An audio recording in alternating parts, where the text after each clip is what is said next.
Good afternoon, everybody. Welcome back. Take your time. Don't run. Don't run. We're not starting without you.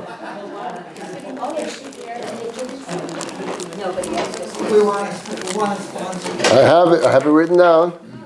I have it written down for you. So I want to thank the sponsors for today's lunch. Eilat Gutman is sponsoring in honor of the yahrzeit of Dan and Miriam Malchi. Their neshama should have an aliyah. They should go higher and higher in the heavenly worlds. Dan, Israel, and Miriam. Dan, Israel, and Miriam. Thank you very much. And Michael and Hadassah May are sponsoring in honor of Israel and the safe return of all the hostages. It should happen immediately. On the subject of the hostages, we do have the dog tags here available if anyone would like. I put them on the front of the table. You can welcome to take one.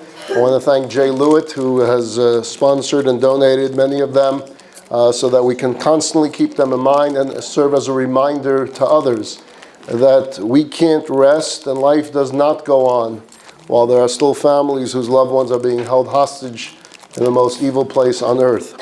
So we do need awareness, and we need miracles from up above. So our prayers every single day that indeed all of them should find their way home safely and their families should be made whole again. This Monday, very special lecture taking place here. One of the top archaeologists in the world today, Professor Jody Magnus, is going to be joining us. She spent quite a deal of time on top of Masada, doing great studies. She's published a book on her findings on Masada.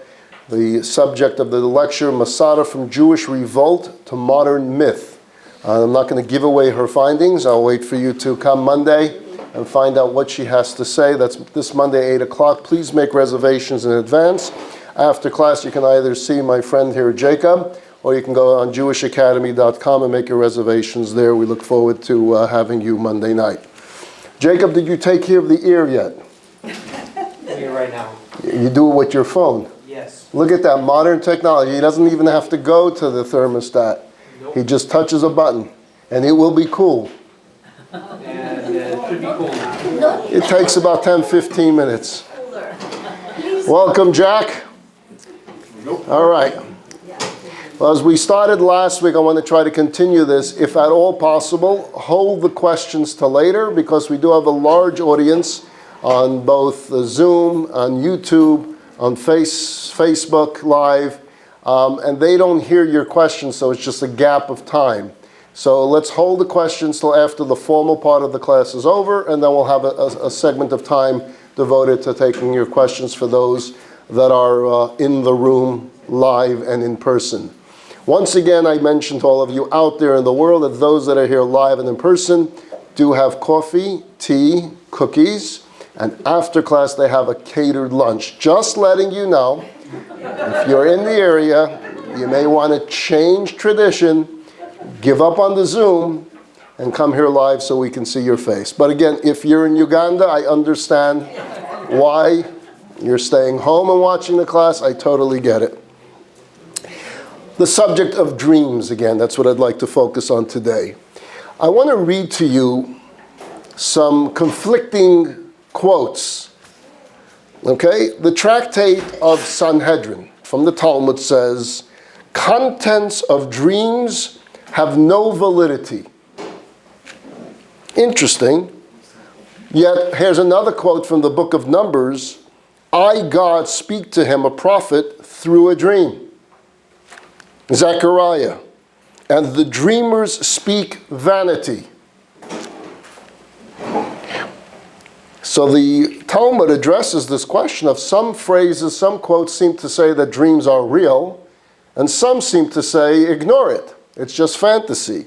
And the Talmud says, here dreams are through an angel, and here they're through a demon. Which means some it's just fantasies that are out there, and sometimes there's actual reality to it. An interesting quote I found from the tractate called Barachos. It's the first tractate of the Talmud.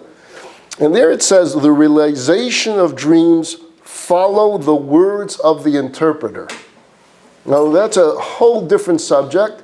I invite you to find the 3 pages of the Talmud that discusses dreams in the Tractate of Brachot, because there's an interesting opinion there that states that the prophet that's receiving the prophecy through the dream, by interpreting the dream, actually activates it. That it takes the interpretation to actually bring it into action. Without that, it just remains a dream. So that when Pharaoh has those dreams, nothing happens until Joseph interprets the dreams and then puts it into action. Again, that's a subject that's out there. So at times we find the Talmud discussing validity of dreams, getting into the discussion of a dream, that there's something real about a dream, and there are times where the Talmud simply dismisses it and saying it's vanity, there's nothing to it. And again, both are true, because for most of us, the dreams perhaps are just parts of the fantasy left over from the day, but hidden in there, there may be these kernels of prophecy or of communication coming from the upper worlds. It does say that if someone has a disturbing dream, okay, he may even fast on the Sabbath because of it. Now the Sabbath, we know you have to make kiddush, you eat challah, there's a whole Friday night dinner, there's a Shabbos lunch, right? A lot of traditions associated with eating on Shabbat. And yet the Talmud says you can fast on the Sabbath if you have disturbing dreams. What does that tell you? That there's something real about it. If it was merely fantasy, why would you be able to fast? Why? The idea that you're fasting means you take it seriously, that there is something there.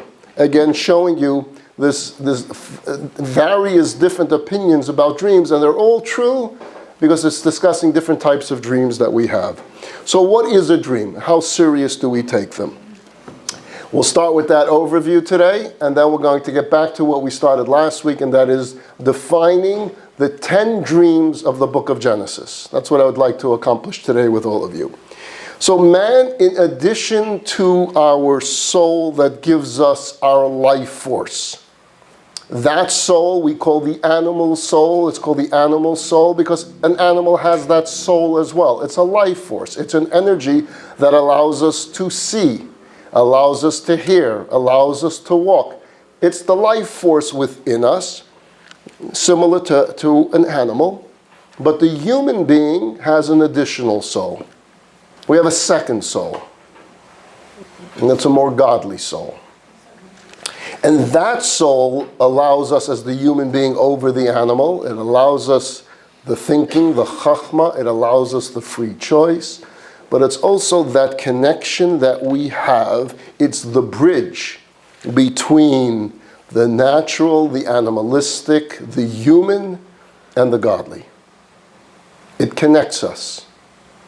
So man is not just an animal. We have certain similarities with the animal. We want to survive like an animal. We want to eat like the animal. We want protection like an animal. But there's a lot more to the human being. The human being has a mission. It has an understanding of the mission. At least it should have an understanding of the mission. It has a purpose. And it has free choice to follow that mission or not. That comes from our godly soul. What does this mean, a godly soul?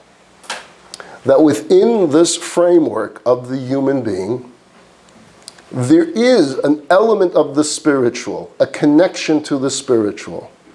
God breathed into Adam, into his nostrils, a living soul. When it says God breathed into him, as Chassidus explains, when you blow into something, you're blowing from within yourself into something else, which means the soul comes from God.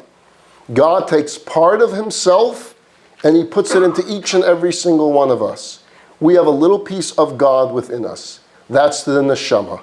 That's that godly soul. That soul, being that it came from God, is always connected to God. It's always connected to the above. It always has the heavenly connection. But now it's doing battle in something we call a body. In this body, I have now two souls. I have my animalistic soul, and I have this godly soul. They don't always see eye to eye. There's this constant struggle between them. Every one of you experience that just about every hour of every day of your existence. It's this constant struggle. What I want, what God wants.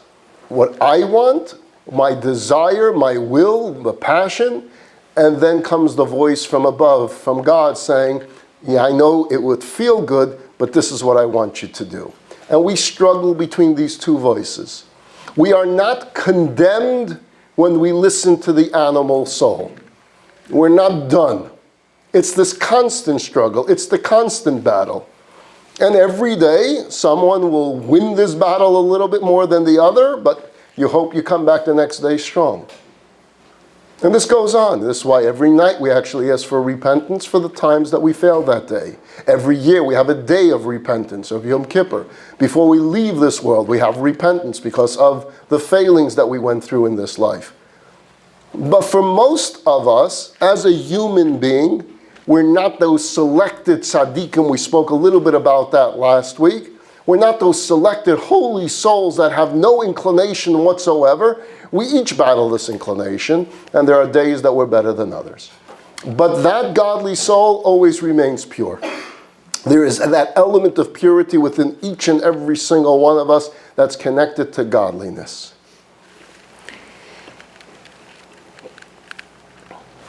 Sometimes you feel that godly soul, sometimes you don't. Sometimes you feel the connection that your godly soul has up above, and sometimes you don't. There's an interesting story, again, found in the tractate of Talmud. This is found in the Megillah. It tells a story about Daniel. Daniel was a prophet. And Daniel was shown a vision. He saw a vision. His companions that he was with, they didn't see what Daniel saw. Okay? Daniel was a prophet, and therefore he was on the level of being able to visualize prophecy that God was putting before him and images that God put before him. But it says that as Daniel was receiving this prophecy, his companions felt frightened. They turned frightened. Why? There's this powerful force of prophecy coming down. They felt this great sense of awe.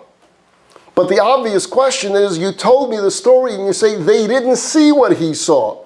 If they didn't see what he saw, why were they frightened? For them it's a regular day. They're not seeing what Daniel, you understand why Daniel would get frightened, but why would his companions get frightened? And this is what the Talmud says. They didn't see it, but their soul saw it. Their soul, which is still connected to these high levels up above, their soul saw it. Although their body didn't see it, their eyes didn't see it, their mind didn't see it, but being that their soul was visioning it, it was sending signals to the body, be in awe. The body had no idea why it was in awe, but the soul did.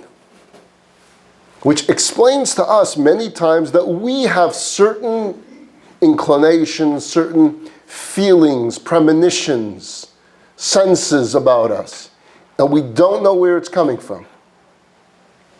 It very well may possibly be that our soul is communicating signals to our body. Brace yourself, be prepared, because the soul does see far more than the human eyes. What does this all have to do with dreams? Okay. Let's try to understand what happens at nighttime. The human body, for whatever reason in God's design of the human body, he created it that it has this element called sleep. Now again, when God's designing the human being, he had the option perhaps of creating us without ever needing to sleep, without any concept of sleep, but he didn't design it that way. He also could have designed it without the need to eat, but he didn't design it that way. And he has reasons for every part of the design. So he wants us to be energized, and we get energized through sleeping, and we wake up, and it's an all-new day. Moda'ani lefanecha melechai v'kayim shehechazarta bi nishmasi bechemla rabo menasecha. I thank God when I open my eyes, that my gosh, he gave me back life. It's a whole new day. Because last night I was exhausted. I was tired. And look at me now. I got energy again. I can take on the day. When we were sleeping, what happened to our soul? Our soul doesn't need to sleep. Our soul is spiritual energy. The body, I get, that's the design of the body.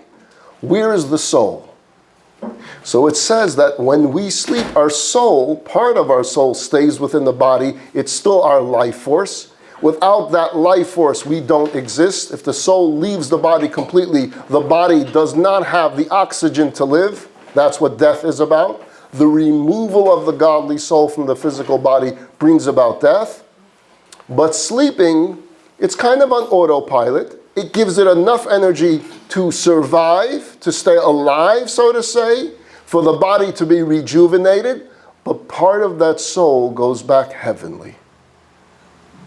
And there in heaven, it's given its marching orders, so to say, for the day. It's given its energy. You take your cell phone, right? You got to plug it in at night. You plug it in at night because it's going to now wake up and you're going to have that 100 number on the screen saying you're 100% charged. Well, our soul needs charging and our body needs charging. Our body gets charging by sleeping. Our soul gets charged by being plugged in up above. So if my soul is up there and my body is down here, Separation. which signals am I getting? Yes. Am I getting the signals from the soul or am I getting the signals from the body? Both. Right. Now what happens if both are sending signals at the exact same time? What do you get? Confusion. You get what a dream is. Dreams are confusing states because they're strange stories. You're meeting strange characters. They're saying strange things. And they jump from one theme to the next rather quickly. So the body, the mind, has leftover thoughts from the day. Things we were involved in. It may be work related. It may be a business deal related. It may be social encounters. You may have gone to an event and it has leftover thoughts. You watch TV, you watch the movie, you have leftover thoughts. You read a newspaper article, leftover thoughts. Slight things that you may not even consciously be aware that you experienced during the day. You saw a billboard, you didn't even bother reading it, but you saw it. There's something, an imprint left there. All of those imprints, all of those leftover stuff, all of that fantasy stuff comes out in these dreams. It's leftover material from that day. And it's hitting you from all sides. Chances are you only remember maybe a 1% of the dreams you have at night because there's so many, it's constantly going on. You wake up and you remember the one that stood out the most or the one that you must had most recently. But mixed into that may very well be messages that have been communicated from your soul that's still directly connected to your body, to your mind, to your brain, and it's sending signals. So the more refined the person is, or I should say, the more refined your day was, the more pure your dreams will be. It didn't have that much stimulation going on from outside strange things. Therefore, there will be far more clarity of the messages of the soul. The more stimulation we're involved in during the day, our minds, the more there's going to be leftover stuff in our dreams, the more diluted the spiritual messages may be. So that leaves us that there is a strong possibility and probability, not that we're prophets, but that we are receiving messages from above. Sometimes they're rather clear. If a bubby or a zaidi or a father and a mother comes to you in a dream and talks to you, it startles you. And it may very well be some clarity. Something that's on your mind, something that's bothering you, something within the family. And a loved one from up above comes to you in a dream and talks to you and gives you comfort. Those are powerful, powerful periods of time where there has been some element of communication from a bubby, from a zaidi, from a father, from a mother, or maybe a brother or a sister, whoever it may be up above, that's looking out for you. And somehow sent a signal from them, their soul, to your soul, which then connects directly to your body. So if you happen to have a powerful dream in which a loved one is talking to you, take it seriously. Because it may very well be this soul connection that's talking to you. But sometimes it's rather confusing. It's mixed up, it's mumbo jumbo, it's all over the place. And it's very hard to dissect and figure out what is soul talk, what is body talk, because it all comes together.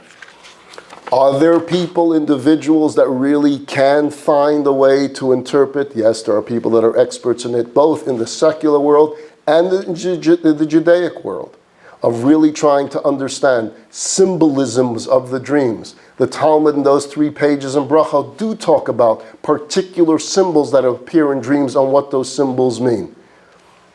But what it does tell us is, yes, we have mentioned 2 weeks ago that prophecy came to an end at sometime in the middle of the Second Temple era. That doesn't mean that God no longer communicates with mankind. There is still a communication system, it's just not as clear. It's not directly to a prophet, here, speak to the children of Israel and tell them this. You don't get that. But don't misunderstand that to think that you have no connection to the heavenly world, to the godly world. You have a direct connection because you have a soul. And if you're alive, you have a soul. You have that godly soul. And that godly soul is constantly connected up above, but more so at night, because at night it's when it's being charged up above in the heavenly world, and it's in direct connection to your soul below, and therefore the nighttime, the dreams do give us access to some type of connection in a limited like way. We call it minor prophecy. It's minor, but it's there. The holier people, they can understand their minor prophecy a lot more. Again, why? Because they don't have the mishigasin that we deal in. The holy individual is living a more refined life.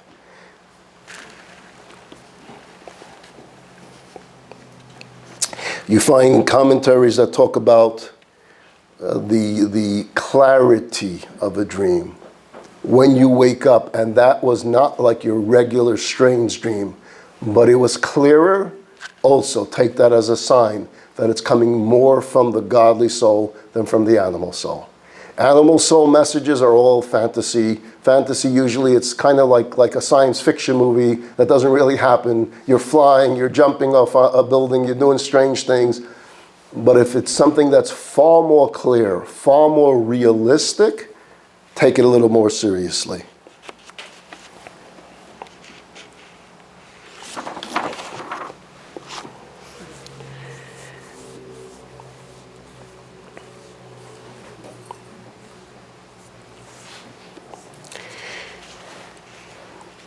I'm going to move on now to the 10 dreams of Genesis.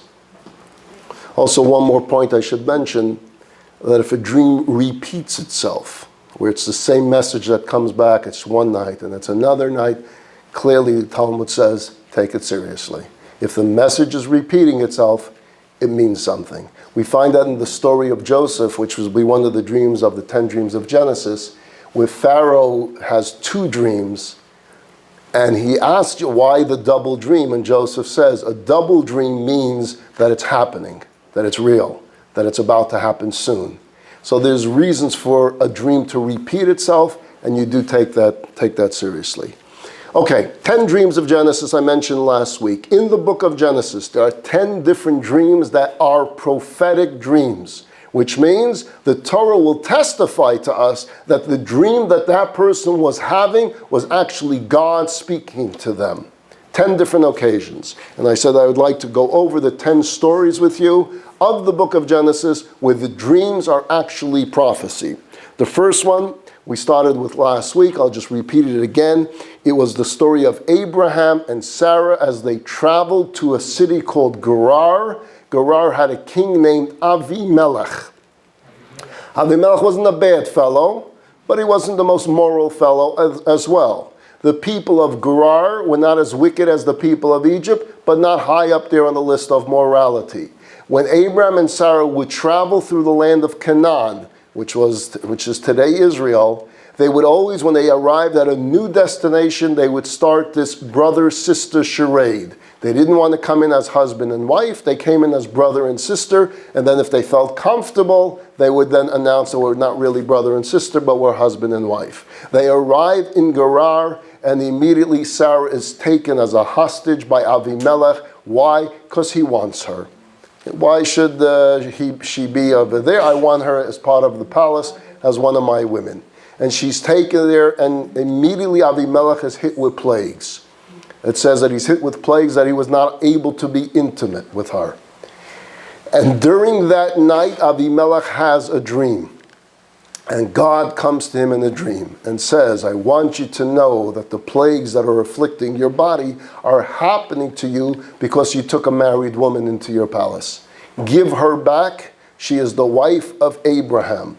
And he is a prophet. First time in the Torah that someone is identified as a prophet, God says about Abraham, and he is a prophet. And if he prays to me for your recovery, you will heal. All your illnesses will heal. But it has to come from him. The only way you're going to appease him and get him to pray for you is you give him back his wife.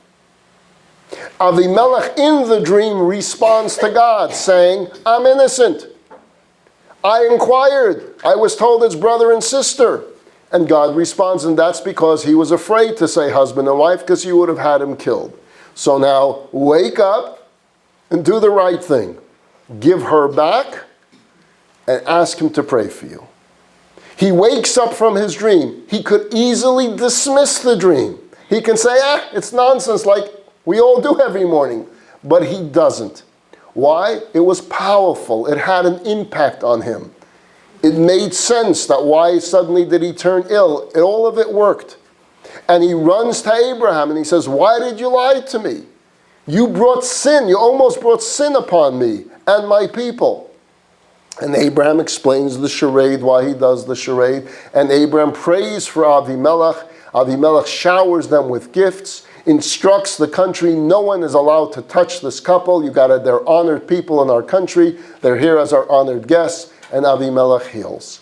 It's the first story that we have in the Torah of someone experiencing a dream and communication from God. And it's interesting that it happens with a character like Avimelech. The first appearance also in that story of the word prophet about Abraham. And he is a prophet of mine. I move on now to Jacob's ladder. That's a famous dream of the book of Genesis that takes place in the 28th chapter of the book of Genesis. Let me set the scene for you. Jacob is running away from home. Who's he running from? His twin brother. His brother's name? Esau. He's running from Esau because Esau wants to kill him. Why does Esau want to kill him? Because of the story of the blessings, the rights of the firstborn. Remember the whole story. Rebekah tells Jacob, disguise yourself, go in, and then Isaac will give the blessings, gives it to Jacob instead of Esau. We spent a great deal of time understanding that particular biblical story. But now Jacob is on the run. And he's frightened and he's afraid. He doesn't know where he's going. He's leaving home. He's going outside of the land of Israel, which is outside his comfort zone. And perhaps this is the most eternally symbolic and significant of all of the 10 dreams of Genesis, is this dream of the ladder. He has a dream and he sees a ladder. What's the ladder doing? The ladder is connecting earth to heaven. And he sees as angels are going up the ladder and angels are coming down the ladder. He sees all of this. And then it says, and he sees God appearing at the top of the ladder. And God speaks to him. And God promises to give Jacob and his children the land of Israel for all of eternity. The promise to us that Israel belongs to us is specifically addressed at this dream of the ladder. He further assures him that his offspring will spread throughout the world. Ufaratzta, Yama, Vakedma, Tzafona, Vanegba will be spread all over the world. And he tells us then, through Jacob, through this dream, all the nations of the world will find their blessings through you. God assures Jacob that he would guard him until all of this was accomplished. He assures Jacob that he and his people, referring to us, will be an eternal nation.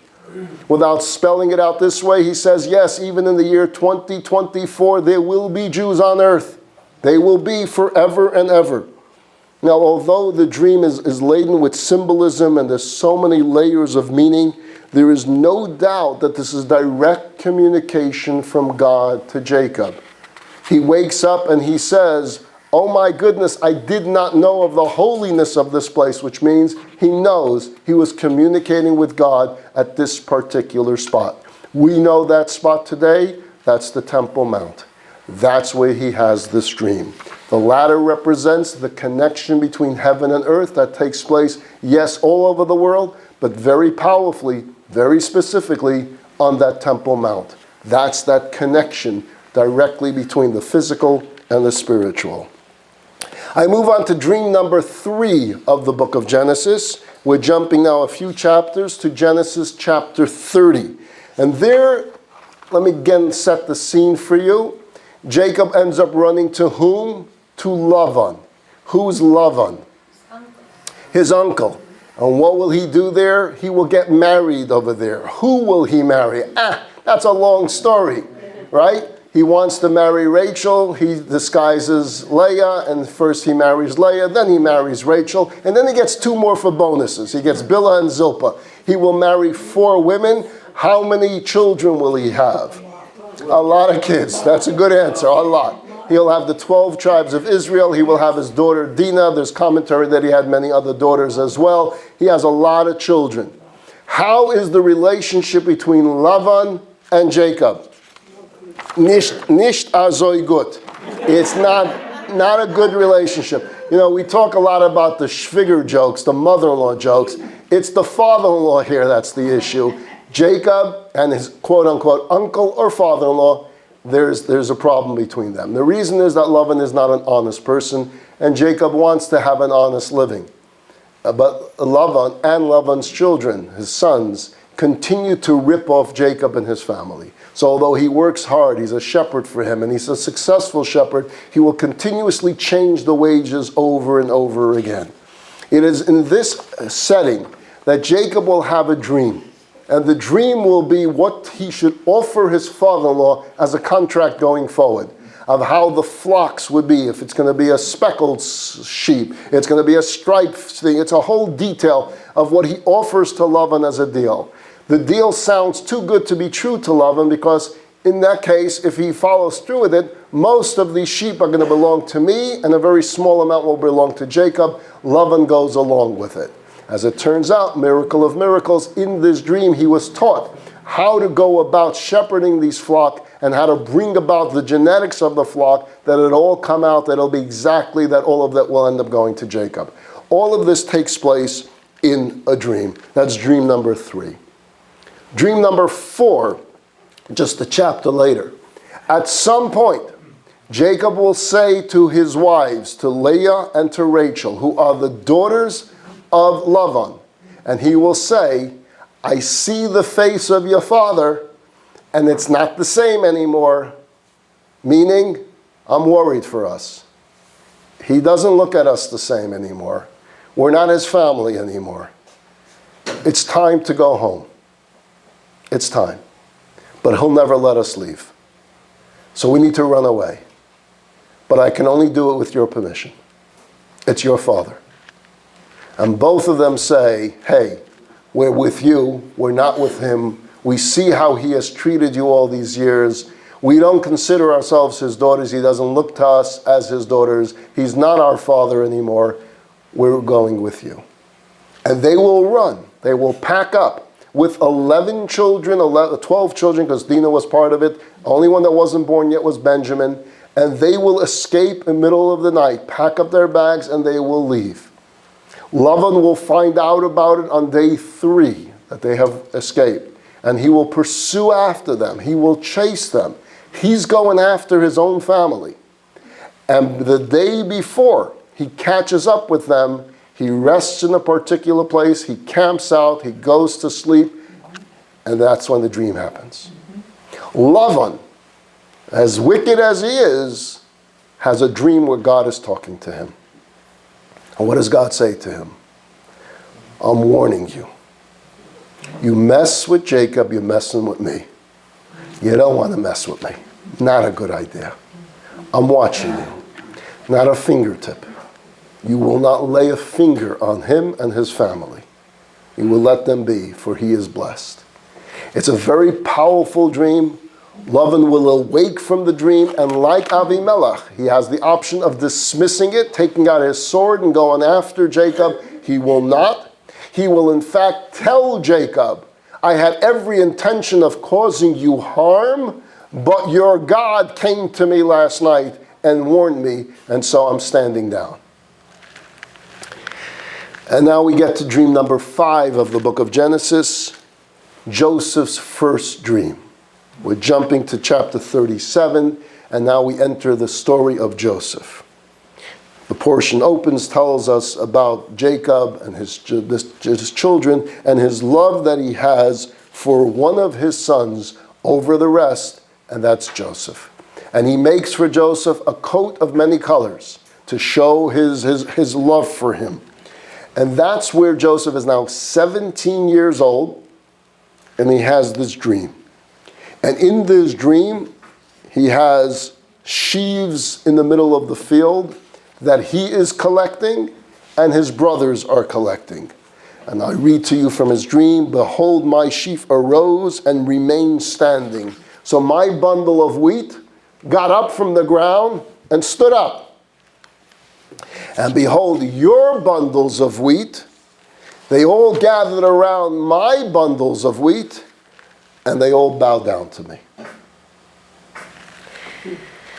Now, if you're Joseph, put yourself as Joseph, and you had this dream, and because it was clarity, purity, powerful, intense, any word you might want to put to it, when you woke up in the morning, you believed the dream. You just knew that that was real. And if you have a dream that you know is real and literally you're having direct communication from the heavenly world, what do you do with that? You run and tell everybody about it. You're not really thinking as much about how they're going to receive it as much as the excitement of telling it. God spoke to me. That's really the focus. And you give over the details, but to him, it was real prophecy. He knew it as real prophecy.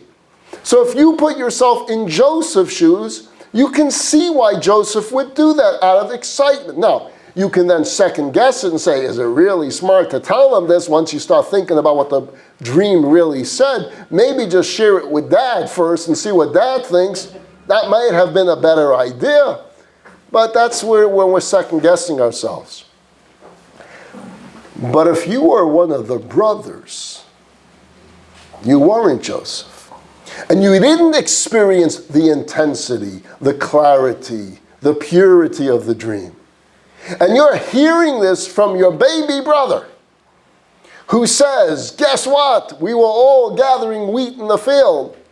And your bundles bow down to my bundle. How do you receive that? That's one arrogant little kid. That's a kid that's got to be put in his place. You're not accepting this as real prophecy. I didn't have that dream last night. I'm older than him. I didn't have any such dreams. I'm going to believe this kid that Dad gave him this coat and he's walking around like a prince of a hair, and now he's telling us about dreams about bowing down. We begin to understand how this story unfolds the way it did. Each one is responding to their reality. Joseph's reality, it was real. It was real prophecy. The brother's reality, we have a problem on our hands. We have a duplicate Esau who wants to take power over the rest of us. So, a bit naive on Joseph's part, yeah. Sincere on Joseph's part, yeah, true. Truth on Joseph's part, yes, all that is there. But could have he played it out differently? Yeah. The address would have been Dad. Go to Jacob. I had a dream. Jacob would have asked him questions about the dream and understood that his son was receiving prophecy. It would make sense to Jacob. Why? Because he always felt something was different about Joseph. Everything would make sense. And then Jacob would advise Joseph what to do with this dream. Do we tell the brothers, or maybe now is not the best time? And I think Jacob would have probably said, let's just keep it between us for now. In actuality, it all came true. We know as the story unfolds, the brothers will make their way down to Egypt, not knowing that this was Joseph, and they will bow to him. So the dream is real. Joseph spoke the truth.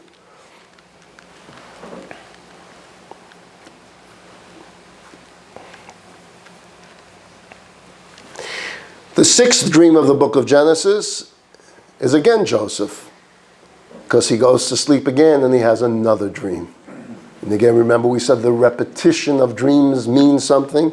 This dream is found in chapter 37 in his second dream, which he tells to both his father and his brothers. This dream is a little bit different. In this dream, he sees the sun and the moon and 11 stars are bowing down to me.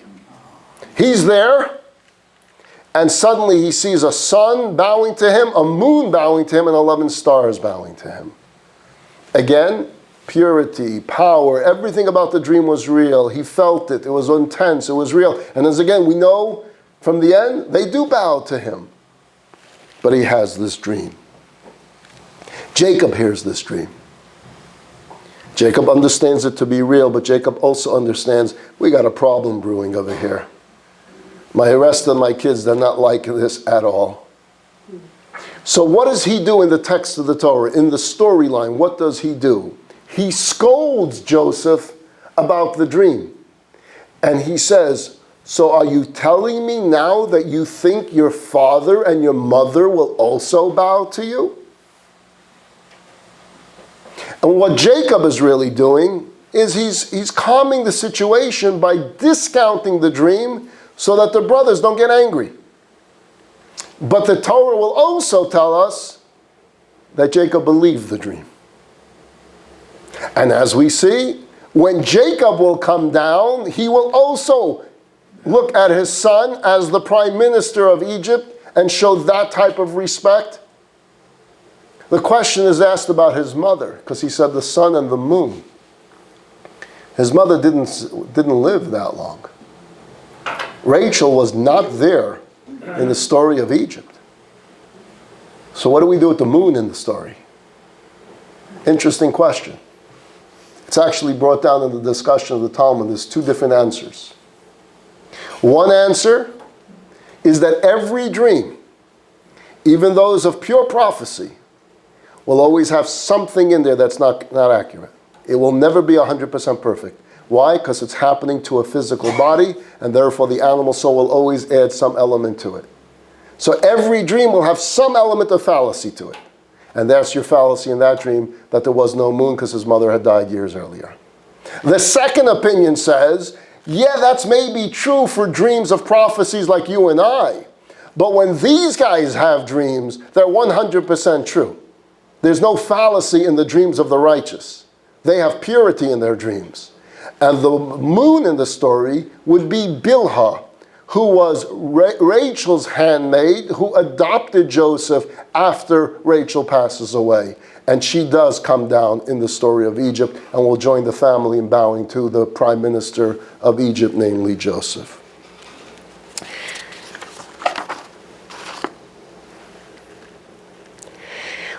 Let's move on to dream number 7 of the book of Genesis. We have 7, 8, 9, and 10 to go. So we're running a little bit late. I'll try to go quickly. 7 and 8 take place in the same story, both in chapter 40, same verses 1 to 23. These are the dreams of the cupbearer and the baker. Anyone know what I'm talking about? Okay, Joseph is in Egypt, right? He gets sold into Egypt. He becomes first a butler in someone's estate, and then he's falsely accused of rape by the wife. Potiphar's wife accuses him of attempted rape, and he gets thrown into prison. And it is there in prison, after years in prison, that he will have 2 individuals of Pharaoh's court. The cupbearer is the one that took care of Pharaoh's wine, and the baker is the one that baked for Pharaoh. Both were thrown into prison, and they were depressed one morning. And Joseph comes to them and says, your face doesn't look so good today. What's bothering you? You can share with me. I'm a good counselor. And each one would say, we had these strange dreams, and we can't figure out what the dream means. And Joseph says, dreams? Ha!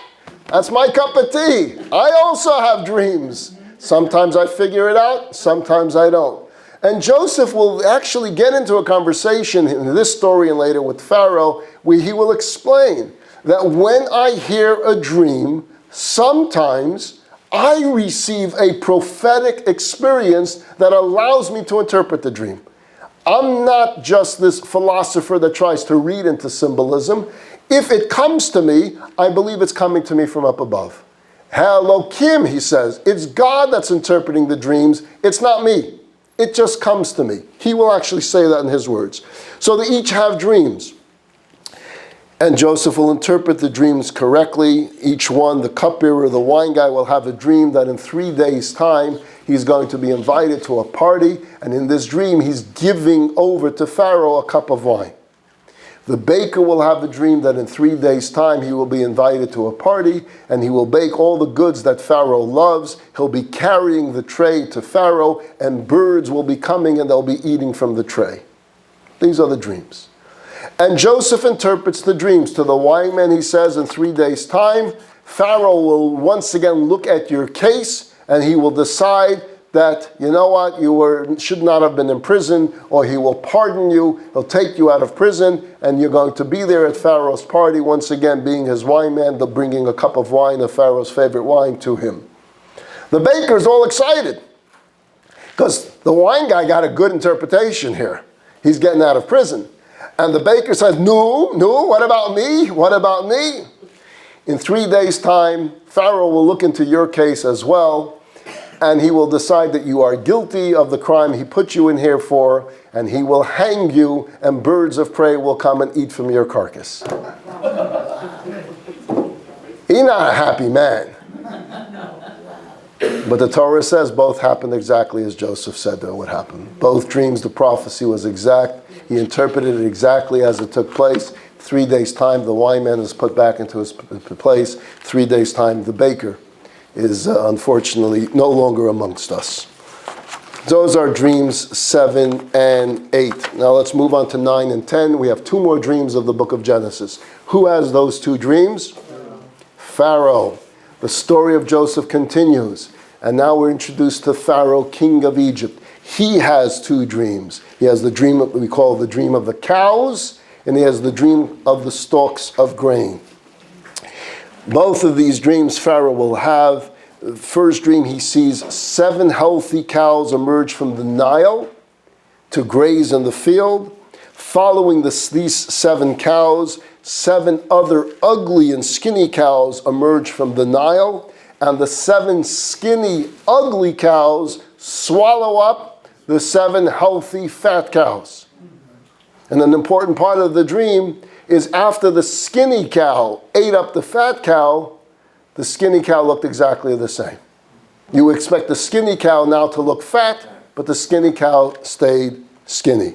In the second dream, there's 7 healthy ears of grain sprouting on 1 stalk of wheat. It's followed by 7 unhealthy ones growing, taking their place. The thin ones, scorched by an eastern wind, consume the healthy ones.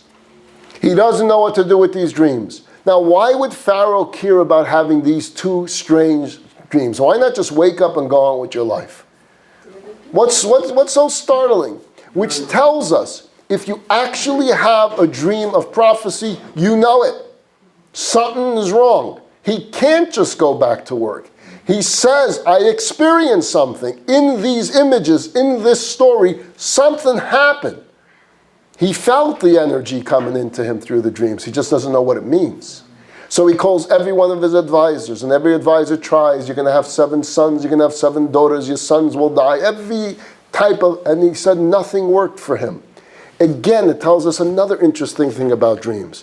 When you have a dream of prophecy, and someone interprets it correctly, when you hear it, you know it. Which means that Pharaoh is acting in some type of way like a prophet without even being worthy of prophecy. He's receiving the prophecy, and when he hears false interpretations, he says, no, that's not it. And when he hears true interpretation, click, he knows it's it. So all these other advisors try, nothing doing. The wine man wakes up 2 years later because he had promised Joseph 2 years ago. Joseph said, hey, when you get out and when you're at that party, please tell Pharaoh there's an innocent guy here in prison who's been accused falsely of rape and he never touched anybody. Tell him to get me out of here. But the wine man never really cared about Joseph. He got his interpretation fulfilled and he didn't care no longer about the Hebrew suffering in prison and let him there. But now it's 2 years later. And Pharaoh is saying, does anyone know someone who can interpret dreams? He knows the guy. And he says to Pharaoh, Eschatosya ani maskir hayom, my sin I bring before you today, because 2 years ago there was this Hebrew that was there in prison and he interprets dreams and he's the guy. And Pharaoh takes him out of prison, his clothes are changed, he's given a haircut, a shave, whatever he is due to prepare him to go before the king. And Pharaoh will tell him his dreams and he will interpret the dreams as we all know the interpretation. Egypt is about to have 7 years of plenty, which will be followed by 7 years of famine. If you don't do anything about it, then the 7 years of famine will swallow up the 7 years of plenty and Egypt will be destroyed. And Pharaoh will then ask him, so what should I do? And that's where Joseph comes up with this detailed plan about during the 7 years of plenty, create storehouses all over Egypt that will collect food, will tax the people, and they're in the 7 years of famine will be able to produce, will be able to have food, will be able to survive, and on the story will unfold until the children of Israel, the tribes, have to come down to Egypt to buy food, and that will unfold the whole story of Joseph and his brothers, which will bring about later on the whole Egyptian exile, which will bring about after that the whole exodus from Egypt, which will bring about Sinai, which will bring about 40 years in the wilderness, which will bring about our entry into the land of Israel, which will bring about 2,000 years of exile, which will bring about then return to Israel, which will bring about very, very, very soon the coming of Mashiach Tzidkenu, which should happen speedily in our days. There are your 10 dreams of Genesis. I want to say goodbye to the online people, and then we'll open up for questions here inside the room.